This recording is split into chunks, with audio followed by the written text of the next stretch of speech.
जुड़े हैं, मुझे जाना होगा आगे। देखिए हमारे साथ इस वक्त खुद स्वामी यशवीर मौजूद हैं।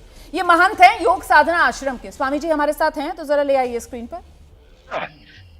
स्वामी जी मुझे सुन पा रहे हैं सर? नमस्कार, रोमाना बोल रही हूँ स्टूडियो से, रोमाना इसार खान। स्वामी यशवीर जी नमस्कार।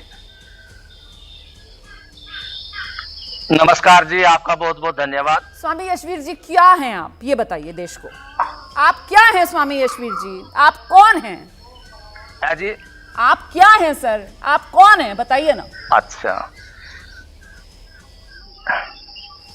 देखिए, हाँ, हम लोग सनातन धर्म के लोग हैं और सनातन धर्म के लिए हम लोग कार्य करते हैं।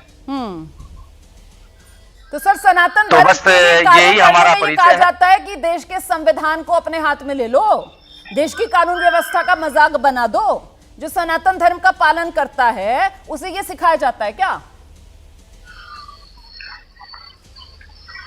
देखिए, कानून कोई भी अपने हाथ में नहीं ले सकता और संविधान के अनुसार सभी को चलना होता है, लेकिन जो संविधान के अनुसार नहीं चलता तो उसको अपने आप भी साधुओं का कर्तव्य समझाना, और नहीं समझाते तो फिर कानून के जो रखवाले हैं वो कानून के अंतर्गत उसको समझाएंगे।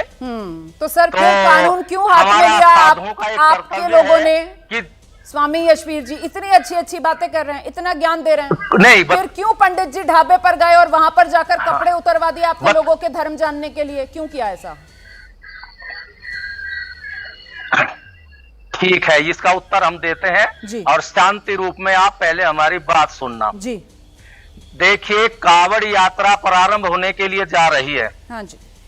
और हरिद्वार से लेकर के कावड़ यात्रा मार्ग पर बहुत बड़ी संख्या में मुसलमानों के होटल हैं, लेकिन वे लोग अपने नाम से तो चलाते नहीं, हिंदुओं के देवी देवताओं के नाम पर या हिंदुओं के नाम पर वे लोग चलाते हैं। तो उससे क्या होता है कि सनातन धर्म के लोग और विशेष करके कावड़ लाने वाले कावड़िया श्रावण मास में लहसुन प्याज का भी सेवन नहीं करते, तो भोजन में उनको कुछ ऐसी चीजें खिला दी जाती है। और जैसा कि आप लोगों को भी मालूम है कि ये सब नहीं है, लेकिन कुछ जिहादी विचारधारा के लोग हैं। हाँ। ये हिंदुओं के धर्म को भ्रष्ट करने के लिए हिंदुओं के भोजन में थूकने मूत्र करने का षड्यंत्र करते रहते हैं। आए दिन आप लोग मीडिया के माध्यम। ठीक है स्वामी यशवीर जी, मैं पूरा सम्मान पहले हमारी सुन लो इस बात का, और आस्था का भी मैं सम्मान करती हूँ, और मैं खुद सर इस बात की बार बार पैरवी करती हूँ कि किसी के भी धर्म के साथ अशुद्धता नहीं होनी चाहिए सर। ठीक है ना सर, हम सब हिंदुस्तानी है सर, हमारी संस्कृति यही कहती है सर, सबकी आस्था का सम्मान। बिल्कुल सही कह रहे हो सर आप, बिल्कुल सही। लेकिन मैंने तो जो सवाल आपसे पहले पूछा सर, मतलब अब मुसलमानों को सबक सिखाने का काम वो जिन्हें आप जिहादी मानसिकता वाले कह रहे हैं सर, वो संविधान ने स्वामी यशवीर को तो नहीं दिया। स्वामी यशवीर यहाँ पर फूड एंड ड्रग डिपार्टमेंट के अंदर इंस्पेक्टर तो नहीं लगा हुआ। स्वामी यशवीर यहाँ पर मुजफ्फरनगर में कोई पुलिस थाने का इंचार्ज तो नहीं है सर। स्वामी यशवीर कौन है? स्वामी यशवीर कैसे किसी ढाबे पर पहुंचकर किसी के कपड़े उतरवा सकता है, गुंडाई कर सकता है? स्वामी यशवीर गुंडा है क्या? क्योंकि आप पुलिस अधिकारी नहीं है सर, आप फूड एंड ड्रग विभाग से जुड़े हुए नहीं है सर, मतलब आप गुंडा हैं, आप गुंडाई कर रहे हैं स्वामी यशवीर। देखिए, आपको प्राचीन संस्कृति की जानकारी होगी, हम ये नहीं कहते होगी, लेकिन होने के बाद भी प्राचीन संस्कृति की तरफ को देखिए। जो साधु संत होते थे वे राजाओं का भी निरीक्षण करते थे, और उनके राज्य में अगर कोई विधान के विपरीत बातें होती थी तो वे आवाज उठाते थे, फिर उनकी आवाज को उचित मान करके राजा लोग भी लागू करते थे। तो हमने विचार किया आपको सर मैं ये पूरी, मुझे ये पूरा यकीन है कि आपको भी थोड़ी बहुत संविधान की जानकारी होगी सर, होगी सर, आपको भी यशवीर जी संविधान की थोड़ी बहुत जानकारी होगी। और आपको पता होगा सर कि हम आज जिस दौर में रह रहे हैं तो हमारे लिए सबसे पवित्र ग्रंथ जो है वो देश का संविधान है सर, और संविधान कहता है कि कोई नागरिक कानून व्यवस्था हाथ में नहीं ले सकता। पता है ना आपको? आप कौन है सर? इसीलिए तो मैंने कहा आप ना पुलिस वाले हैं, लेकिन ना फूड एंड ड्रग डिपार्टमेंट से जुड़े हुए हैं, फिर ये गुंडाई आप कैसे कर रहे हैं? और ये दादागिरी की अब तक आप पर कोई एक्शन भी नहीं हुआ, केस भी नहीं दर्ज हुआ कोई स्वामी जी? तो आप ये बताइए, हमारे सनातन धर्म के नाम का दुरुपयोग करने के लिए संविधान ने क्या उन लोगों को अधिकार दिया है?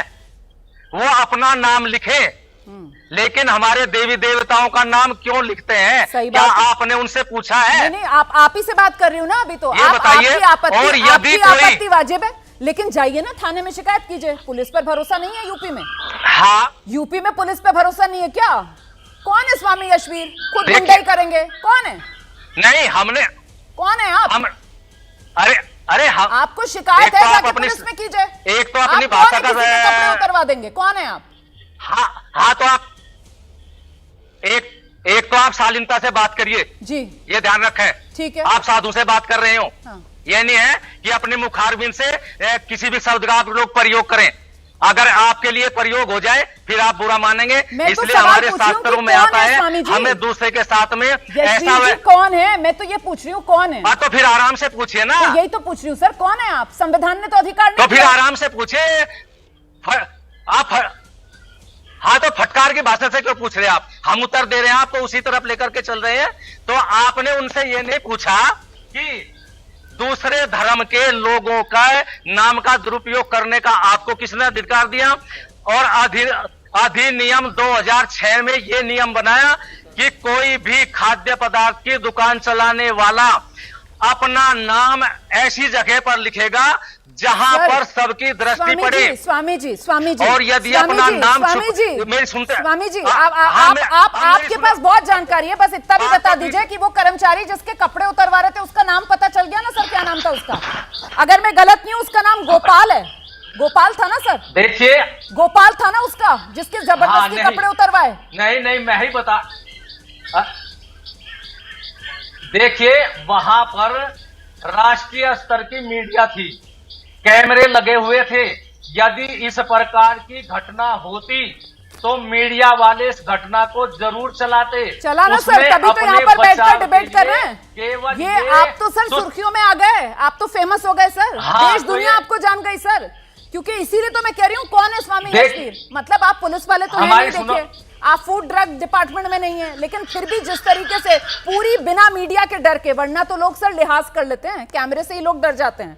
जो शरीफ लोग होते हैं सर कैमरा देखकर भी डर जाते हैं, उनको मतलब लगता है कि बेकार में हम लोग गलत वजह से सुर्खियों में आएंगे।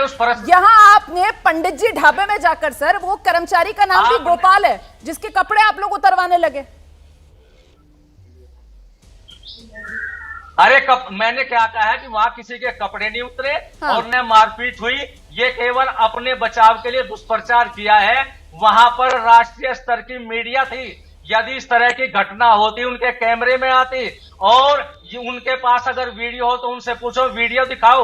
और जो ये कह रहा है कपड़े उतारने की, मारने वाले की, उसका नाम सनवर है और वो ही उस होटल का मालिक है। लेकिन तो आप ये कह रहे हैं कि आरोप जो लग रहे हैं वो झूठे हैं? स्वामी जी देखिए, अब आपने बिल्कुल अलग बात कह दी। आप ये कह रहे हैं कि आरोप झूठे हैं। अभी तक तो आप अलग कुछ बता रहे थे ना, अब आइए सर इस पर बताइए जरा, झूठे आरोप लग रहे हैं?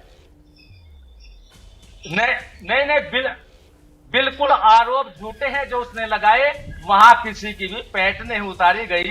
अच्छा। अरे ये आप ये देखिए, वहां तो मीडिया में महिलाएं भी थी। मीडिया में जो गई थी राष्ट्रीय स्तर की, वहां तो महिलाएं भी थी। क्या कोई पुरुष किसी भी दूसरे पुरुष को? स्वामी जी समय देखिए इतना ही है। हाथ जोड़कर सर एबीपी न्यूज की तरफ से मैं ये निवेदन कर रही हूँ कि ऐसी कोई भी शिकायत हो सर तो देश का जो संविधान है उसका हर नागरिक को सम्मान करना चाहिए सर। और देश में कानून व्यवस्था अपने हाथ में लेने का देश का संविधान किसी नागरिक को अधिकार नहीं देता, और सब नागरिक देश के संविधान के सामने बिल्कुल बराबर हैं। आप किसी भी धर्म के हो, किसी भी जात के हो, महिला हो, पुरुष हो, आप कोई भी हो, हम सब बराबर हैं।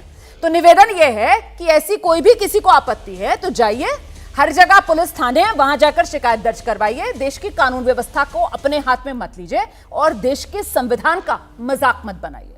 बहुत शुक्रिया आप सभी का मेरे साथ आज शो में जुड़ने के लिए।